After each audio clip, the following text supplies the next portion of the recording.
Assalamualaikum warahmatullahi wabarakatuh. Pada video ini, kita akan membahas tentang perencanaan sumber daya manusia pada aparatur sipil negara. Sebelumnya, kami dari kelompok 1 mohon izin memperkenalkan diri. Dalam Undang-Undang Nomor 5 Tahun 2014 Pasal 56 Ayat 1-3 disebutkan bahwa setiap instansi pemerintahan wajib menyusun kebutuhan jumlah dan jenis jabatan PNS berdasarkan analisis jabatan dan analisis beban kerja. Penyusunan ini dilakukan dalam jangka 5 tahun dengan perincian per tahun berdasarkan prioritas kebutuhan. Setelah penyusunan tersebut selesai, maka Menteri akan menetapkan kebutuhan jumlah dan jabatan PNS secara nasional. Lebih jelasnya, kebutuhan PNS secara nasional ditetapkan oleh Menteri PANRB pada setiap tahun setelah memperhatikan pendapat menteri yang menyelenggarakan urusan pemerintahan di bidang keuangan dan pertimbangan teknis Kepala BKN.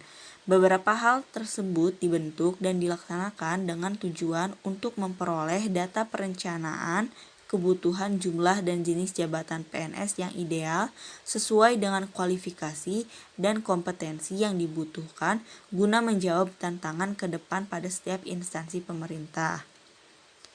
Selanjutnya, penyusunan kebutuhan PNS diatur pada pasal 4-11 PP nomor 11 tahun 2017 tentang manajemen PNS, yaitu pertama, mengikuti siklus anggaran. Usulan maksimum disampaikan akhir Maret sebelum tahun sebelumnya atau April apabila ada perubahan anggaran. Kedua, berdasarkan prioritas kebutuhan nasional. Ketiga, berdasarkan analisis jabatan dan analisis beban kerja. Keempat, jumlah dan jenis jabatan administrasi, jabatan fungsional, dan jabatan pimpinan tinggi. Kelima, menggunakan aplikasi yang bersifat elektronik. Penetapan kebutuhan PNS.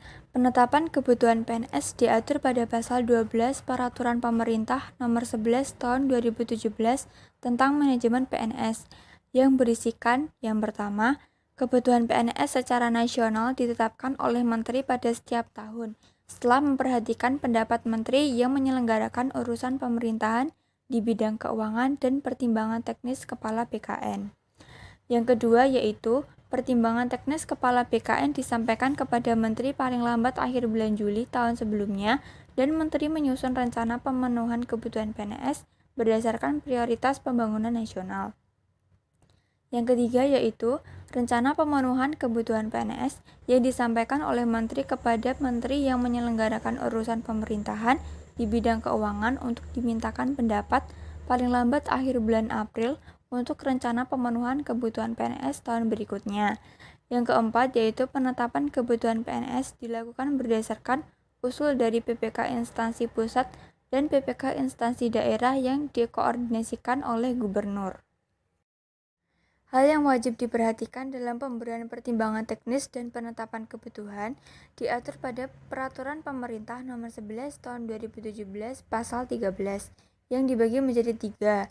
Yang pertama yaitu pada instansi pusat, yang kedua yaitu pada instansi daerah provinsi, dan yang ketiga yaitu pada instansi daerah kabupaten atau kota. Hal yang wajib diperhatikan pada instansi pusat yaitu yang pertama, susunan organisasi dan tata laksana. Yang kedua yaitu jenis dan sifat urusan pemerintahan yang menjadi tanggung jawabnya.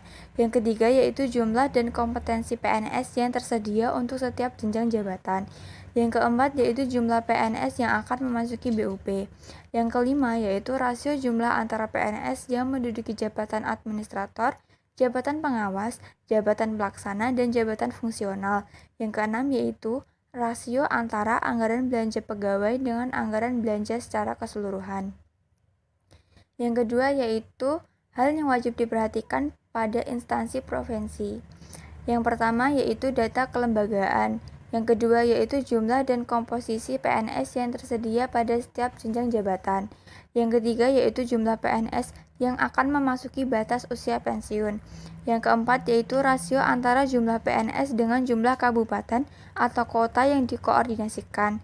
Yang kelima yaitu rasio antara anggaran belanja pegawai dengan anggaran belanja secara keseluruhan.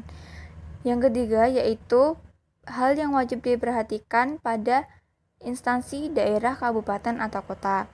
Yang pertama yaitu data kelembagaan. Yang kedua yaitu luas wilayah, kondisi geografis, dan potensi daerah untuk dikembangkan.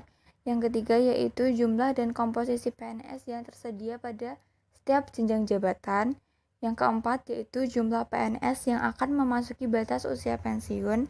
Yang kelima yaitu rasio antara jumlah PNS dengan jumlah penduduk. Yang keenam yaitu rasio antara anggaran belanja pegawai dengan anggaran belanja secara keseluruhan.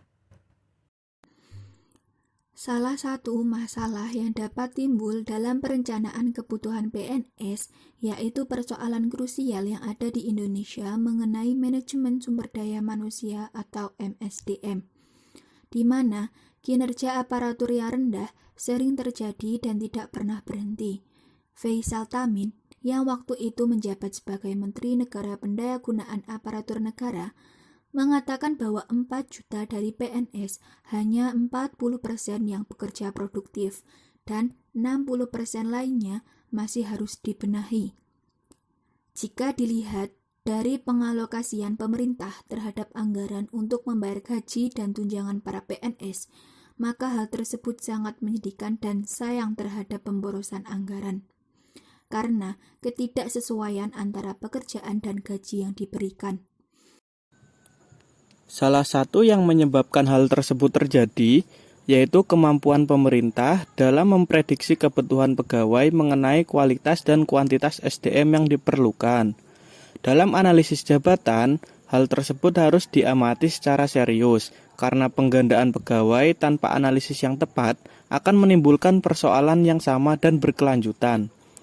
Penerimaan CPNS yang dilakukan pemerintah berganti yang semula based on requirement ke based on requirement, yang mana seleksi tidak didasarkan pada pengarahan kuantitatif, melainkan pada kebutuhan objektif instansi, secara kuantitatif dan akuntabel.